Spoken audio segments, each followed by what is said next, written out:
Bonjour Kamar, bonjour à toutes et à tous. Effectivement, on ne la présente plus. Notre invitée ce matin est Estelle Youssouffa, députée sortante sans étiquette, mais qui faisait partie du groupe LIOT à l'Assemblée nationale. Bonjour Madame Youssouffa. Bonjour à tous. Alors, on va commencer notre entretien parce qu'on n'a pas beaucoup de temps. Si vous êtes réélu, est-ce que déjà vous rejoindrez à nouveau le groupe LIOT à l'Assemblée nationale? Le groupe LIOT était un groupe technique qui réunissait des indépendants et des membres d'autres partis. Et donc, dépendamment de la configuration à l'Assemblée nationale, on espère que le groupe LIOT va survivre, mais c'est jamais certain. Certains de mes collègues sont en difficulté pour être réélus, il y a beaucoup d'incertitudes. Et donc, on espère qu'on pourra maintenir le groupe LIOT et j'y retournerai avec grand plaisir. Il faut aussi déterminer quelle sera notre attitude vis-à-vis de la majorité qui serait sortie des urnes. Mais oui, effectivement, moi, sur le fond, j'espère être réélue et si je suis réélue, je tiens à ma liberté et mon indépendance, ne pas être membre d'un parti ou d'un groupe partisan. Et donc, LIOT était une très bonne solution pour moi. Justement, j'allais venir, vous êtes sans étiquette, vous le dites depuis le début. Est-ce que vous pensez que le fait d'être sans étiquette a servi vos combats pour Mayotte? Moi, je pense que ça a été très utile parce que ça m'a permis de parler avec tous les groupes politiques à l'Assemblée nationale. Je pense que ça m'a permis d'être crédible auprès de mes interlocuteurs lorsque je dis que mon premier et mon seul combat, c'est pour Mayotte. Je suis effectivement, lorsque je suis élue députée, représentante de la nation dans son ensemble, mais j'ai eu l'honneur d'être élue députée de la première circonscription de Mayotte. Donc, c'était la première de mes préoccupations. Et ne pas avoir d'étiquette partisane permet d'aller vers tout le monde et d'avoir de la crédibilité autre que celle de l'agenda d'un parti pour porter des positions. Ça m'a aussi permis, le groupe LIOT, parce qu'on était peu nombreux, d'avoir beaucoup de temps de parole. J'ai fait 148 interventions en 2 ans et 4 rapports parlementaires. Plus le groupe est petit, dans une certaine mesure, ça permet d'avoir plus de poids. C'est de l'arithmétique parlementaire, mais en fait, ça m'a été très utile. J'ai eu beaucoup de chance d'avoir ce groupe parlementaire. On en vient maintenant au projet de loi Mayotte. Si la majorité change, qu'elle soit de droite ou de gauche, est-ce que vous êtes prête à travailler avec le gouvernement et les députés qui seront majoritaires pour faire aboutir cette loi? Je pense qu'il y a beaucoup d'incertitudes sur le fait qu'il y ait une majorité. C'est déjà en soi un gros point d'interrogation. Mais effectivement, moi, quelle que soit la majorité qui se dessine, ou la coalition, ou le travail qu'il faudra faire pour pousser le sujet de la loi Mayotte, ce sera la priorité numéro 1, parce que c'est une loi historique, que tous les enjeux qu'on a pu mettre sur la table étaient abordés dans cette loi Mayotte. On était encore au cœur des négociations, hein. C'était pas du tout abouti. C'est pour ça que le contenu n'avait pas été rendu public. Nous-mêmes, les élus de Mayotte, n'avons pas eu le contenu, la copie écrite du gouvernement, on ne l'avait toujours pas eu. Je note cependant qu'hier, le Premier ministre Gabriel Attal, en campagne, a répondu aux questions de la première à Paris en disant qu'il souhaitait remettre sur la table la loi Mayotte. C'est pas du tout pour moi l'idée de faire la campagne de l'ancienne majorité présidentielle, c'est de dire que Mayotte reste au cœur de l'agenda politique à Paris.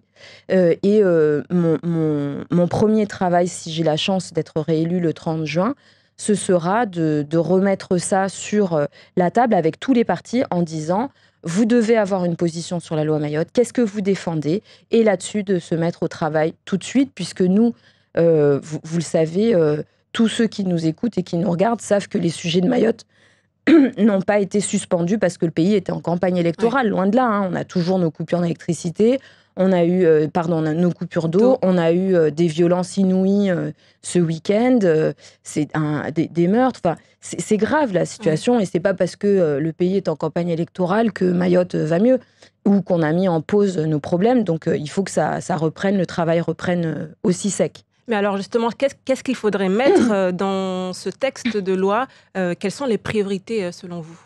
Pour nous, on a demandé, et moi je travaille très fort à ce que ce soit une loi de programmation, c'est-à-dire qu'elle fige les investissements et les protège de toutes les politiques de rigueur budgétaire qui sont nécessaires pour le pays. Je suis sensible et solidaire aux questions de rigueur budgétaire au niveau national, mais enfin je note que depuis 40 ans, Mayotte a eu très très peu d'investissements et qu'il est temps d'enfin construire les infrastructures nécessaires pour notre développement économique. La priorité des priorités, c'est quand même un aéroport, puisque le gouvernement nous a dit que la piste longue était définitivement exclue en Petite Terre. Oui. Donc il y a des investissements massifs qui doivent être faits pour les transports pour Mayotte, pas seulement l'aéroport, mais aussi les routes pour sortir de ces maudits embouteillages dans lesquels la plupart de nos auditeurs sont actuellement. Il y a la question de l'égalité sociale, c'est pas simplement une question de convergence, c'est avoir un calendrier. On souhaite que l'égalité soit fixée à 2027, c'est-à-dire lors du mandat du président Macron, et non pas reportée à son éventuel successeur ou successeuse.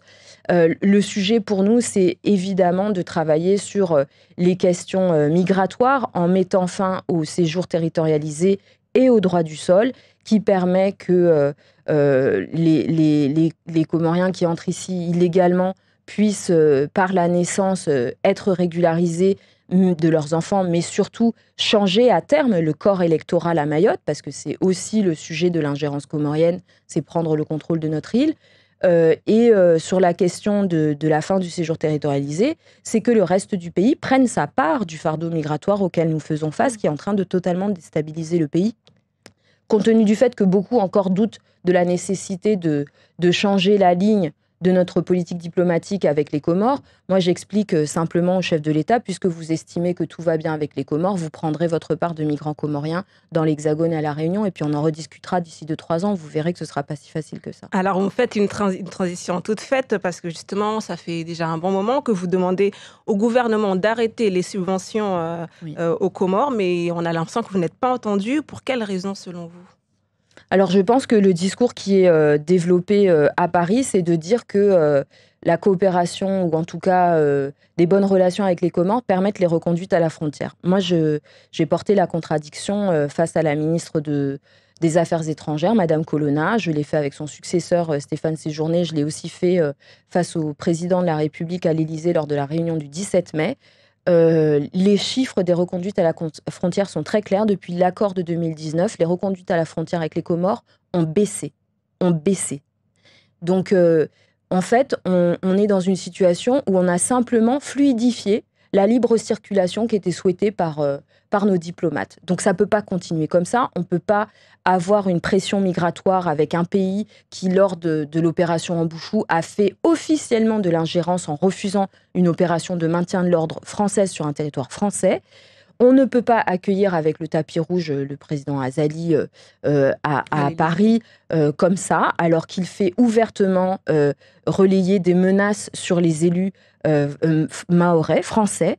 C'est inadmissible, je l'ai dit, et on est dans une situation qui ne peut pas continuer. A fortiori, puisque depuis 2-3 ans, les Comores se sont maintenant organisés pour faciliter le flux de migrants africains qui, eux, sont demandeurs d'asile, c'est-à-dire protégés. On se retrouve avec une multiplication et une démultiplication des flux migratoires qui est devenue totalement ingérable. On le voit à Cavani, mais maintenant à l'abattoir, puisque des migrants africains sont en train de dormir désormais au stade à l'abattoir, c'est-à-dire que cette politique d'occupation des sols est en train de faire tache d'huile. C'est gravissime. On ne peut pas continuer comme ça. Et cette question migratoire, moi, je pense qu'en 2 ans, j'ai réussi à faire suffisamment de lobbying pour que tout le monde comprenne que ce n'est pas une question de manque d'humanité de Mayotte, c'est qu'on n'y arrive plus. On n'y arrive plus et toute notre société, tous nos services publics sont en train de craquer.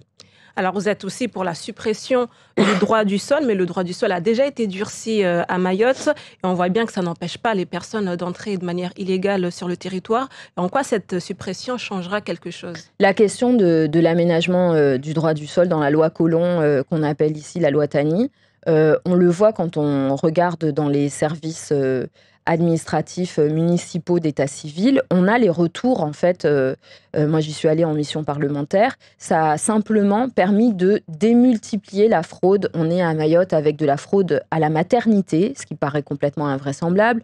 On est maintenant sur de la fraude avec le PAX pour contourner le séjour territorialisé, alors que la l'abrogation pure et dure et simple du droit du sol, ça veut dire que ça ne sert à rien d'aller construire une industrie de la fraude documentaire parce qu'il n'y aura pas d'accession à la nationalité. Ça veut dire aussi, non seulement, puisque je vous rappelle que tout étranger entré illégalement à partir du moment où il a un enfant et protéger de l'expulsion jusqu'aux 18 ans de cette personne, de cet enfant, et que là, quand l'administration décide ou non que cette personne est française, c'est son parent, sa mère en l'occurrence, aura fait d'autres enfants qui, eux, seront totalement dans les clous et eux auront automatiquement la nationalité. On est dans une machine démographique complètement folle et qu'il faut y mettre un terme. Ça veut dire non seulement mettre fin à l'accession à la nationalité, mais pour les Comores qui sont en train, le gouvernement comorien qui promeut cette immigration de colonisation à Mayotte, ça veut dire la fin de tout ce processus, puisque les Comoriens, par la nationalité, n'accéderaient jamais au corps électoral à Mayotte, puisqu'on a bien compris que le projet de Moroni, c'est d'avoir un Xème référendum sur le statut de Mayotte, et que on le voit pour les Français d'origine comorienne qui sont à Mayotte, à Marseille, ce sont les plus anti-Mayotte française, alors qu'ils sont tout à fait français. Oui. Et donc cette question-là, qui est un axe central de la politique comorienne, est quand même basée, c'est le cœur de l'ingérence étrangère, la déstabilisation, c'est utiliser nos propres lois contre nous. Et donc là, effectivement, on dit on va changer les lois et on peut aller au niveau constitutionnel. Moi, je dis que ce n'est pas impossible. On l'a vu déjà arriver, ça fait plus de 10 ans que Mayotte le demande. Mettre sur la table l'abrogation du droit du sol, c'est déjà un pas important. Et je pense que notre histoire nous a montré, nous à Mayotte, qu'on peut avoir raison, qu'on peut obtenir des changements et des signaux importants de la part de Paris. Je ne dis pas que c'est facile, je ne dis pas que c'est acquis, mais je dis qu'il faut essayer et pousser au maximum. Autre sujet également important, parmi vos nombreux engagements, vous avez porté le dossier de la crise de l'eau à nombreuses reprises au sein de l'Assemblée nationale. Est-ce que vous avez l'impression d'avoir été entendu et qu'est-ce que vous comptez faire si vous êtes réélu pour qu'on sorte finalement de cette crise qui dure depuis des années ? Oui, alors je pense que effectivement, j'ai beaucoup alerté sur la question de la crise de l'eau. Je pense pouvoir porter à mon crédit la distribution massive d'eau en bouteille qui a permis à de nombreux foyers d'alléger la facture puisque acheter les packs d'eau était et reste totalement hors de prix et que cette distribution massive a quand même soulagé les foyers. La deuxième chose que j'avais pu obtenir, et c'est inédit dans notre pays, c'est la gratuité des factures pendant plusieurs mois. Je ne dis pas que c'est une solution, mais ça nous a tous soulagés au pire de la crise de l'eau. Sur le fond, les solutions durables vont être très longues à mettre en œuvre, c'est-à-dire la construction d'usines de dessalement et d'un nouveau réservoir pour permettre de collecter l'eau. Moi, je vais vous dire très franchement, c'est extrêmement frustrant de travailler avec l'État sur cette question parce qu'il y a toujours des manœuvres dilatoires. Là, le gouvernement voulait mettre dans la loi Mayotte des mesures exceptionnelles pour contourner les règles de mise en œuvre de ce type de projet qui sont extrêmement longues pour dire que ça nous permettrait d'accélérer.